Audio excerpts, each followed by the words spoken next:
క్రైస్తలాడు యవనస్తులారా, మీరు పాపం చేసేటప్పుడు, పాపం చేయటానికి నువ్వు సిద్ధపడుతూ ఉన్నప్పుడు ఒక్కసారి పరిశీలన చేసుకో. ఆ యొక్క కొద్దిపాటి సంతోషము తర్వాత ఎంత బాధను, ఎంత ఆందోళన, ఎంత దిగులును మనకి మిగిల్చి ఉంచుతుంది. పాపం చేసేటప్పుడు ఒక్కసారైనా ఆలోచన చేసావా? నీ యొక్క జీవితం గురించి ఒక్కసారైనా ఆలోచించుకున్నావా? నీ గురించి నీకు ఆలోచించే సమయం ఎందుకు ఉంచుకోవట్లేదు నువ్వు?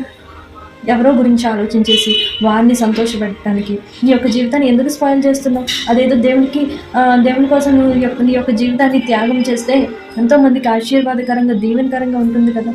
ఎవరో కోసం నీ యొక్క జీవితాన్ని త్యాగం చేసి, ఎవరినో సంతోషపెట్టడానికి నీ యొక్క జీవితాన్ని త్యాగం చేసి స్పాయిల్ చేసుకొని నీకేమీ మిగిలి ఉండదు. ఎవరినో సంతోషపెట్టాలనుకుంటే దేవుణ్ణి సంతోషపెట్టు. ఆ యొక్క చిన్న చిన్న పాపాల కోసం, కొద్దిపాటి సంతోషం కోసం నీ యొక్క జీవితాన్ని స్పాయిల్ చేసుకొని బాధలోకి తీసుకెళ్ళిపోకు. నీకు నువ్వు చేతులారా నీ యొక్క జీవితాన్ని నాశనం చేసుకోకు.